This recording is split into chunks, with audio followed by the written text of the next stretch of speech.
अल्लाह रब्बुल आलमीन का कलाम है जिसको रब्बुल आलमीन ने अपने पाकीज़ा फरिश्ते हज़रत जिब्राईल अलैहिस्सलाम के ज़रिए से सारी मखलूक़ात में सबसे अफजल ख़ातमुल अंबिया मुहम्मदुर रसूलुल्लाह सल्लल्लाहु अलैहि वसल्लम पर उतारा और फिर आप सल्लल्लाहु अलैहि वसल्लम ने उसको मक्का मदीना जहां जाते वहां पढ़ा। एक दौर वो भी था कि कुफ्फार और मुशरिकीन इस कुरान और कुरान वाले की मुखालिफत तो करते थे, लेकिन कुरान सुनने रात में नबी पाक अलैहिस्सलातु वस्सलाम की गली का चक्कर काटा करते थे। ये वो अजीम कुरान है जिसको हम अभी सुने। अल्लाह रब्बुल आलमीन हमारी सारी बच्चियों को जज़ाए खैर दे। इन्होंने हिम्मत की, हौसला दिखाया, इनके वालिदैन और असातिज़ा ने उनकी हिम्मत अफजाई की और कोशिश की, यहाँ तक ले आए। यकीनन ये कुरान खाली नहीं जाएगा। आप यहाँ स्टेज से कुरान पढ़ रहे हैं, हजारों बच्चियाँ इंशाअल्लाह आपको सुनकर कुरान की पढ़ने वाली बनेगी इंशाअल्लाह। हम चाहते थे कि हमारी बच्चियाँ भी आगे आए, हमारी बच्चियाँ जो अपनी सलाहियतें हैं उसको एक बहुत बड़े स्टेज से मुजाहरा करें। अल्लाह ताला हजरत वाला उस्तादुल असातिदा उस्तादुल कुर्रा मददिल्लाहु को जज़ाए खैर अता फरमाए, जो कुरान करीम में अपनी ज़िंदगी को वक्फ कर चुके हैं। ऐसी मिसाल हमारे मुल्क में दूर दूर तक नहीं मिलती। अल्लाह रब्बुल आलमीन ने हमारी सरजमीन पर ऐसी शख्सियत को पैदा फरमाया कि मेरे भाइयों, मेरी बहनों, ऑनलाइन सुनने वाले तमाम मुशाहिदीन सामाईन, अल्लाह रब्बुल आलमीन ऐसी शख्सियत की कदर करने की तौफीक अता फरमाए जिनकी जिंदगी कुरान है। पढ़ना, उनका पढ़ाना, उनकी तड़प कुरान करीम से मुताल्लिक, अल्लाह रब्बुल आलमीन उसका हिस्सा हमें भी कुछ अता फरमा दे। कदर करे, ऐसे लोगों की कदर करे, कदर करे। अगर अहले कुरान की कदर नहीं करे तो किसकी कदर करेंगे? ये कुरान वाले हैं। लोगों, दुनिया में सबसे बड़ा मकाम रब्बुल आलमीन ने इस उम्मत में जिनकी अफजलियत अता फरमाई वो कुरान की वजह से है। याद रखना, जिंदगी में भी, मौत के बाद भी कुरान ही से आजमत है। कुरान सबसे मुकद्दम है, उसके बाद सारे दीनी उलूम।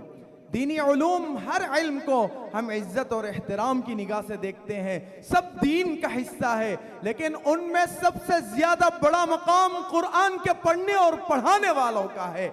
हमारे नबी खातमुल अंबिया मुहम्मदुर रसूलुल्लाह सल्लल्लाहु अलैहि वसल्लम जब भी क़ियादत अता फरमाए तो कुरान की बुनियाद पर अता फरमाए। जब अपने प्यारे प्यारे सहाबा शहीद हो गए, उनके जनाजे रखे गए, तो फिर नबी पाक अलैहिस्सलातु वस्सलाम ने यह फैसला फरमाया, जो कुरान का सबसे अच्छा पढ़ने वाला है, जो कुरान का सबसे बड़ा हाफिज है, उसका जनाजा सबसे आगे होगा, उसके बाद दूसरे का होगा। यही सिलसिला, यही तरतीब कब्र में भी बनाई। जब कब्र में लिटाने की बारी आई, बड़े वाक़यात हुए, जंगें हुई जहां पर सैकड़ों सहाबा शहीद हुए कि इज्तिमाई कब्र बनाई गई तो सहाबा को लिटाया गया, तो नबी पाक अलैहिस्सलातु वस्सलाम ने सबसे आगे उसको रखा जिसका कुरान सबसे उम्दा था। लोगों, दुनिया वालों, तुम्हें नहीं समझ में आया तो आज समझ लो कि इन कुरान वालों की इज्जत करो, एहतराम करो, इनकी आज़मतों को सलाम करो। इनसे बोझ, इनसे दुश्मनी, इनसे हसद खुदा नखास्ता तुम्हारी दुनिया और आखिरत दोनों बर्बाद कर सकता है। इनके दुनिया में यह नुकसान हो सकता है, अगर तुम अहले कुरान से, कुरान वालों से मोहब्बत ना करे तो अल्लाह उस कुरान के पढ़ने से तुम्हें दूर कर देगा।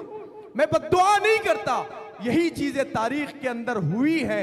जो लोग जिस उलूम के आला असातिज़ा का एहतराम नहीं करे, अल्लाह उनको उससे दूर कर दिया, और जिन्होंने उनका एहतराम किया, उनसे मोहब्बतें की, अगरचे कि वो न पढ़ सके, लेकिन अल्लाह ने उनकी नस्लों में कुरान के पढ़ने वालों को, पढ़ाने वालों को पैदा फरमा दिया। उलमा ने लिखा है कि अगर तुम चाहते हो कि कुरान तुम्हारी जिंदगी में आए, कुरान के तुम अच्छे पढ़ने वाले बन जाओ, अगर तुम इस पर कुदरत नहीं रखते, तुम नहीं पढ़ सकते, तो फिर अहले कुरान की तुम, अहले इल्म की तुम कदर करो, उनसे मोहब्बत रखो, उनसे रिश्ता कायम रखो।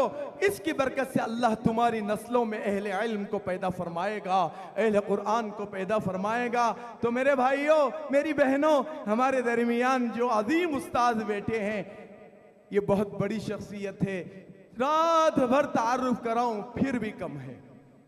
50, 52 साल, 54 साल, बल्कि 55 साल कुरान करीम के पढ़ते पढ़ाते गुजर गए। ऐसी अजीम शख्सियत है।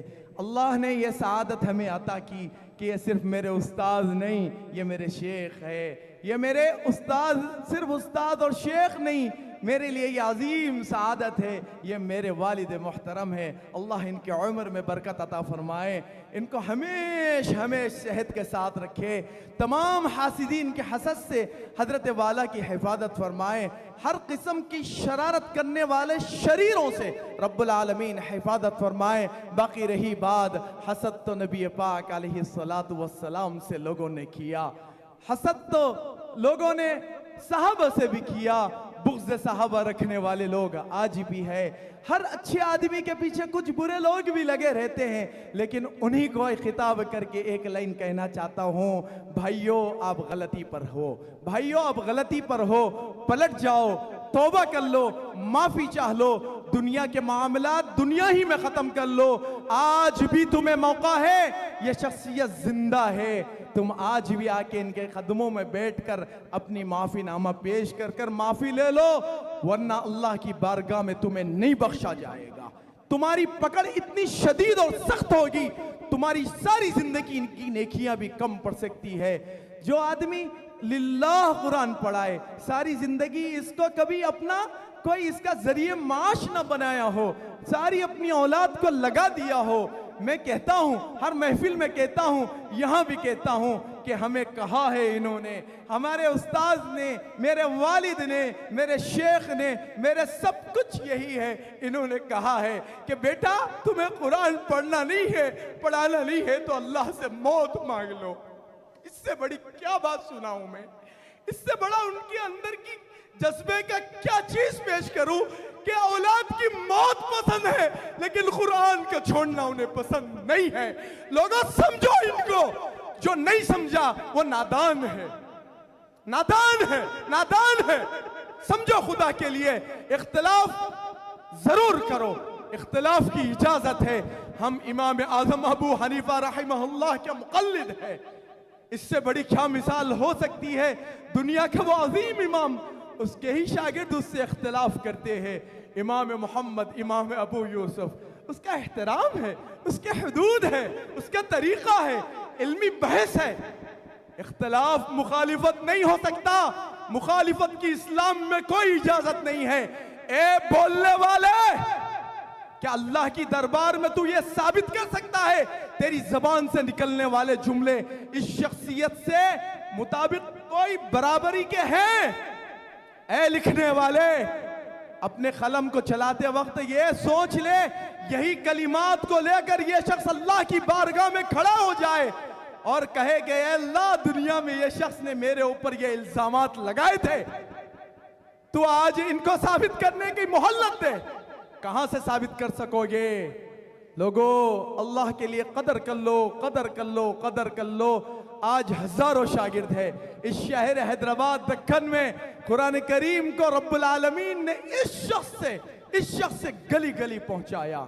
यहां से निकलकर सारी रियासतों में, मुल्क में आज इस्लामिक यूनिवर्सिटीज में सबसे बड़ी दीनी दरसगाहें जो है, वहां के शेखुल खुर्रा जो है, हजरत वाला से मुतासिर होकर उस लाइन से लगकर वहां बैठे हैं।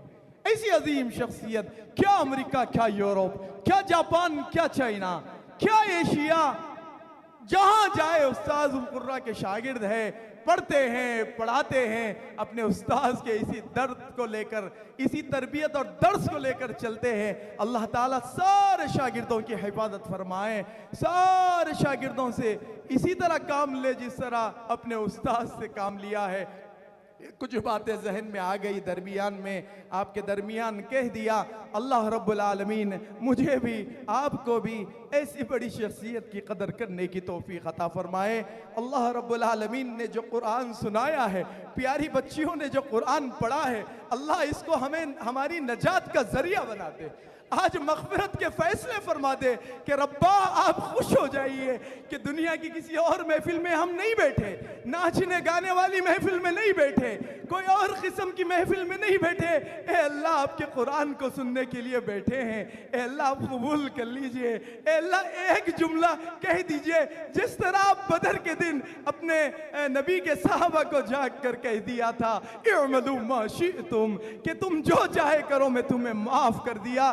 इस तरह का कोई परवाना हमारे लिए भी जारी कर दे, कम से कम इतने कि आज यहाँ जितने लोग बैठे हैं, जितने भाई बहन जमा हैं, इस फिक्र और इस कोशिश को लेकर चले हैं, बल्कि ऑनलाइन जितने सुन रहे हैं, ए अल्लाह सब की मग़फ़िरत का फैसला फरमा दीजिए। ए अल्लाह बख्श दीजिए, ए अल्लाह बख्श दीजिए, ए अल्लाह बख्श दीजिए। इंशाअल्लाह इस प्रोग्राम को आगे